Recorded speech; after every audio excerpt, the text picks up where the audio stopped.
El mismo caradura de Gustavo Petro se refirió en las últimas horas al reciente llamado a juicio al expresidente Álvaro Uribe por los delitos de soborno a testigos y fraude procesal. El señor Petro salió a prometer que se mantendrá apartado del proceso, al igual que como lo había prometido con el caso de su hijo, pero ya sabemos cómo terminó toda esta mentira. Ahora bien, queda entonces claro que esta decisión es política y que quieren sacar al expresidente Uribe del juego político como sea, y por más que este señor Petro diga que la decisión de la fiscalía de formular un escrito de acusación contra Álvaro Uribe, él no tuvo ninguna influencia, sabemos que no es así y que desde ya ha empezado a trabajar la fiscalía de Petro en beneficio de este gobierno. A propósito del tema, esto dijo el expresidente Uribe muy temprano acerca de esta nueva infamia que ya le montaron desde el gobierno para neutralizarlo y sacarlo de la vida política de este país definitivamente. Llamamiento a juicio, antecedentes judiciales, dos fiscales con quienes ninguna relación he tenido a lo largo de mi vida, ambos de larga carrera judicial, no encontraron mérito para acusarme, propusieron preclusión. Varios procuradores con quienes ninguna relación he tenido apoyaron esas solicitudes de preclusión.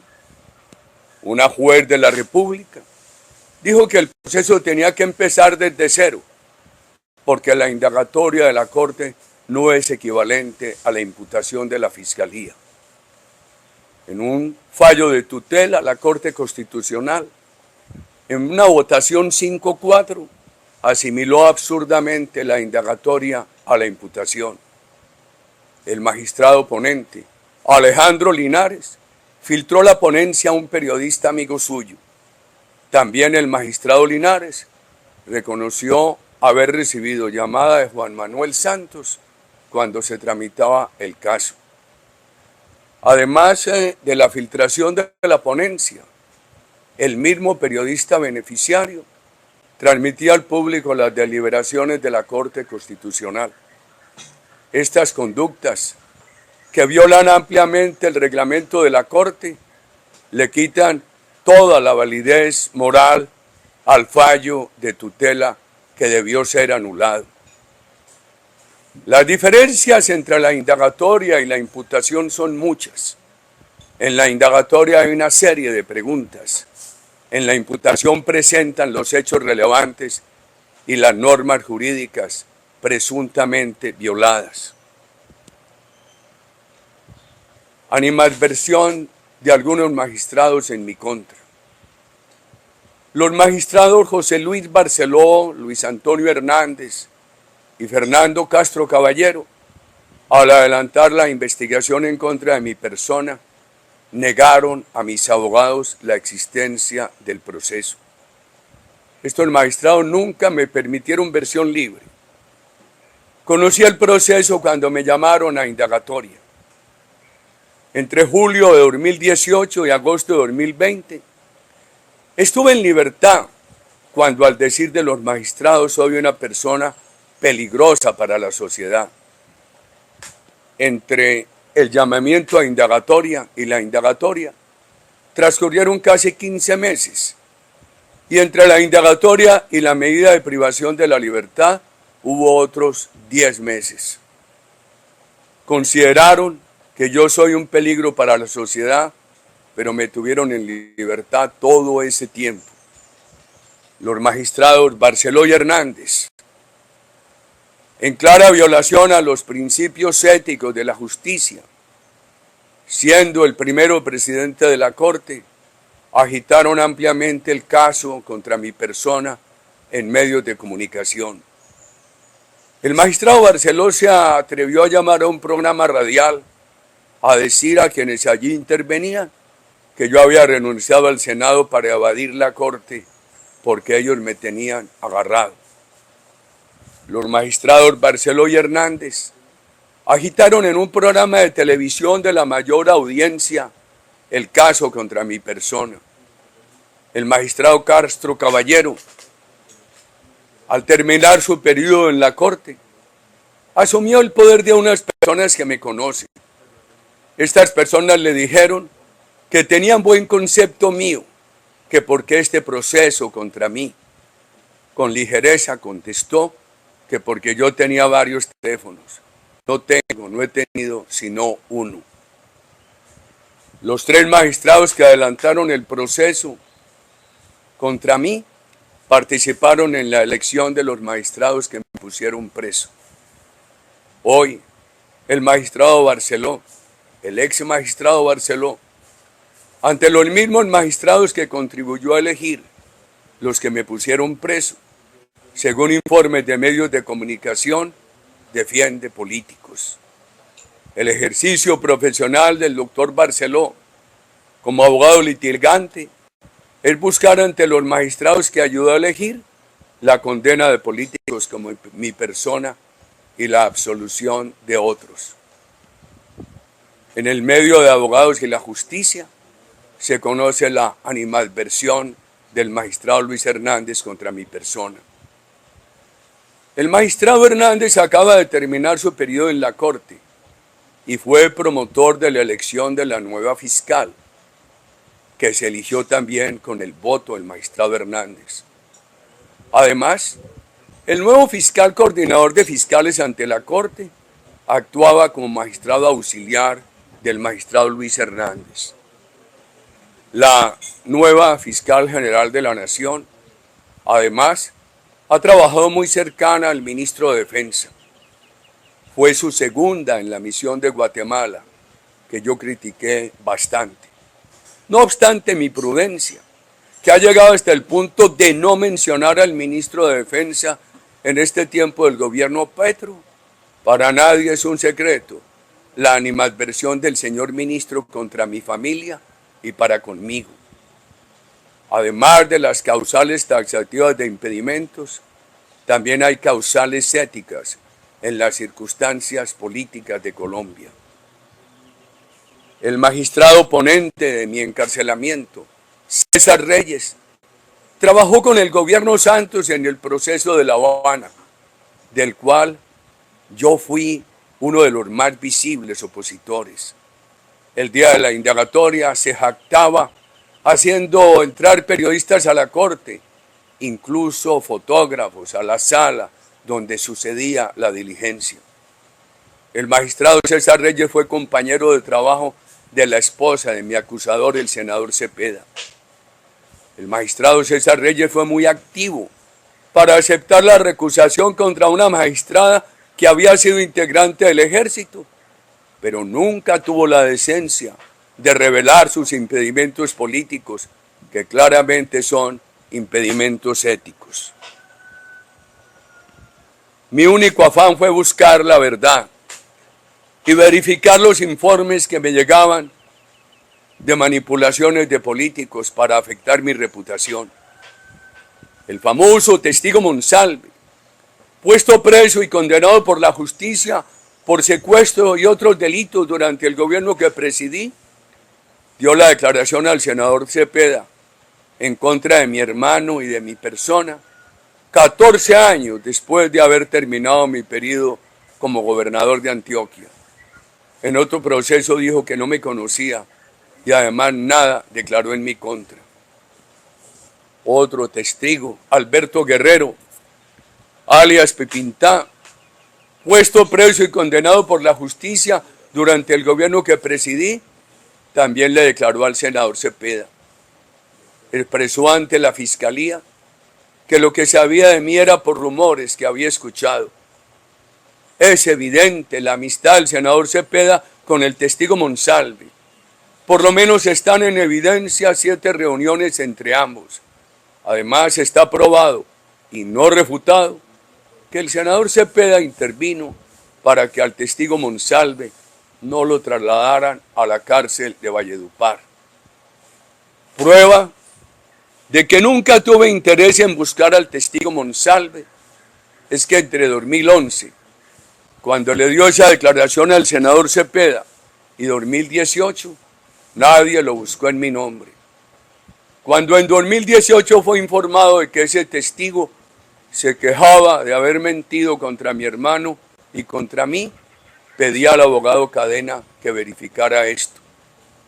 Como lo he dicho a lo largo de estos años, lo único que hice fue buscar que se verificaran las informaciones que me llegaban de acciones en contra de mi reputación. La Corte ordenó interceptar el teléfono de otra persona, pero interceptaron el mío. Ya tarde aceptaron el error y me desconectaron. Es clara la premeditación para interceptar mi teléfono. ¿Cómo lo acredita? Que después de que el operador dijo que aparecía la voz mía y no la de la persona cuya interceptación ordenaron, la Corte ordenó que continuara. Esto es premeditación. Unas interceptaciones ilegales a mi teléfono no han tenido ningún efecto frente a los magistrados que las ordenaron y mantuvieron. Todas las pruebas que se recaudaron se enviaban a la Corte, sin modificaciones y sin ediciones. Incluso para que no hubiera modificaciones, se mandaban las que estaban en manuscritos. Sin embargo, la Corte presumió que eso se le mandaba para inducirla a engaño. Siempre pedí la verdad. Nunca pedí mentir ni callar. El pedido de verdad, que obra reiteradamente en las intervenciones, en las comunicaciones ilegalmente interceptadas, llevó a la Corte a presumir que eso era una apariencia de mi parte, una simulación. Este juicio lo adelantan por presunciones políticas, por animadversiones personales, por venganzas políticas, sin pruebas que permitan inferir que yo buscaba sobornar testigos o engañar a la justicia. Jamás se me ocurrió llamar al magistrado Álvaro Hernán Prada, entonces representante a la Cámara, para que me ayudara en este caso. A él lo abordaron en Neiva con una razón del testigo Monsalve. Inclusive en esta etapa, en la actual etapa, mi defensa presentó sábanas de llamadas telefónicas que indican que tampoco de mi oficina del Senado lo habrían llamado. Jamás he involucrado personas a delinquir, menos a personas de la edad de mis hijos. No conozco a Juan Carlos Sierra, el Tuzo. Lo extradité. Las visitas de Cepeda y Piedad Córdoba a cárcel de Estados Unidos son hechos que han tenido notoriedad.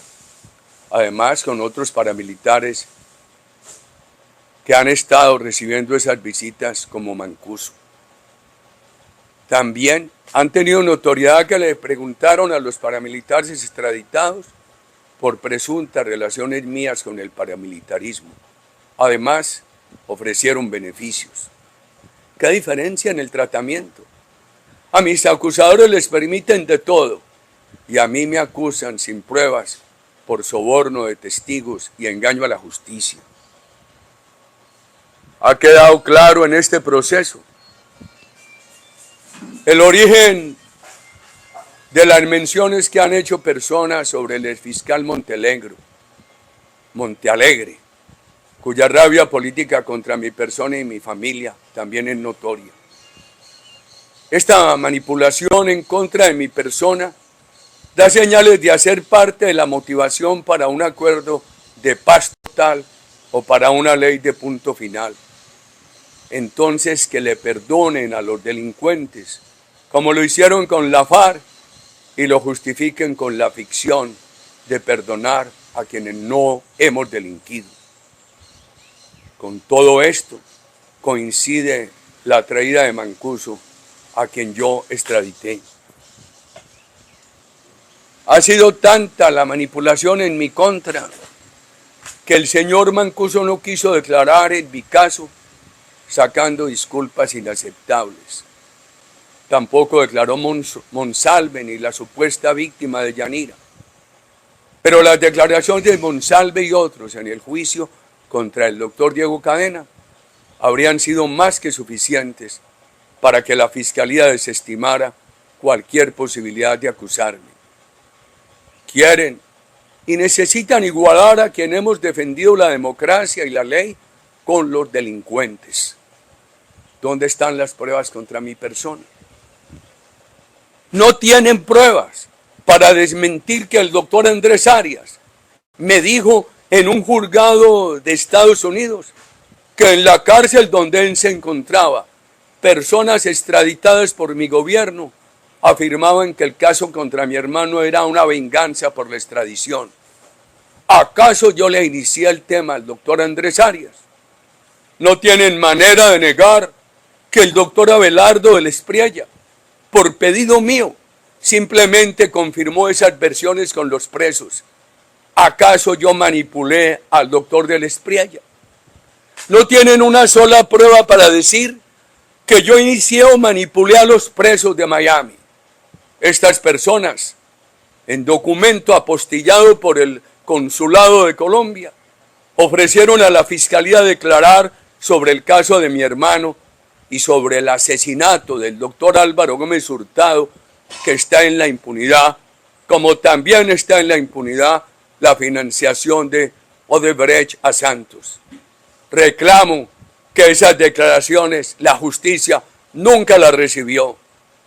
No tienen manera de desmentir que fue Vicky Jaramillo, sin intervención alguna de mi parte, quien me informó sobre el propósito del preso Monsalve de corregir la mentira. Por eso pedí al doctor Cadena la verificación.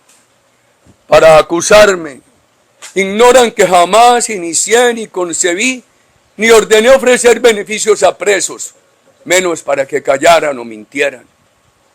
¿De dónde sacan que yo determiné, con la ayuda de personas, para que se sobornara a testigos o se engañara a la justicia? Mi único antecedente con Juan Carlos Sierra el Tuzo fue extraditarlo. Según la acusación, en este caso yo habría manipulado a Juan Carlos Sierra o a quienes me informaron sobre sus comentarios de la visita de los doctores Cepeda y Córdoba a la cárcel, donde pidieron información de mis vínculos con los paramilitares y ofrecieron beneficio.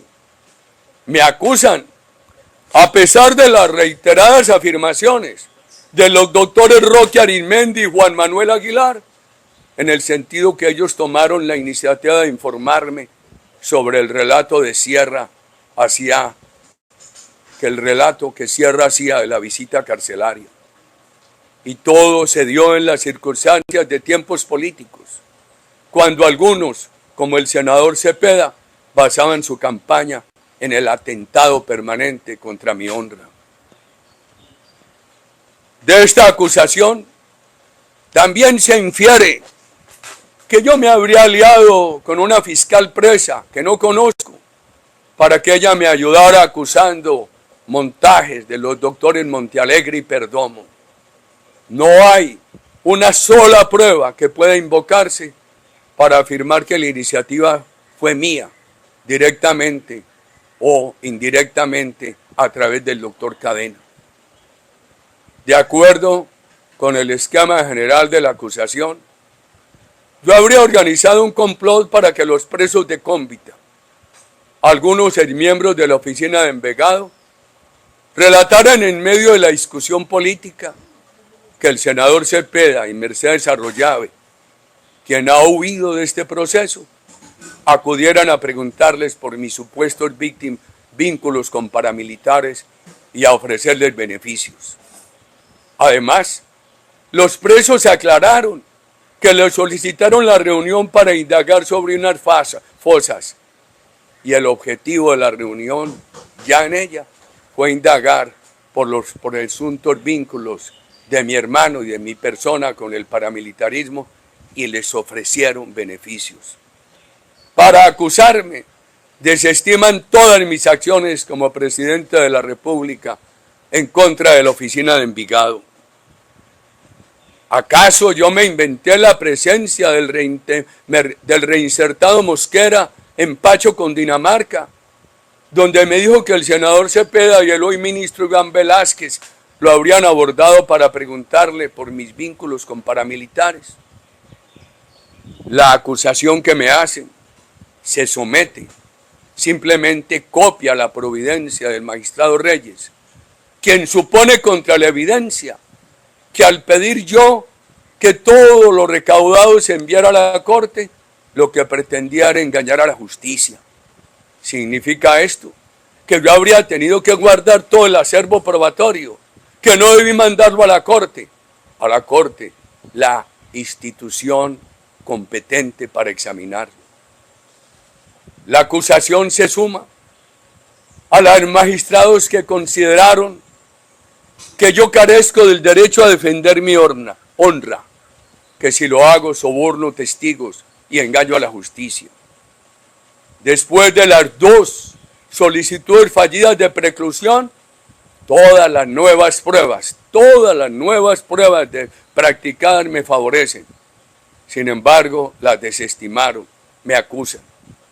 Me abren las puertas de la cárcel sin prueba, con las pruebas al contrario, por suposiciones, ánimos políticos y la necesidad de igualar a quien no ha delinquido con quien lo ha hecho.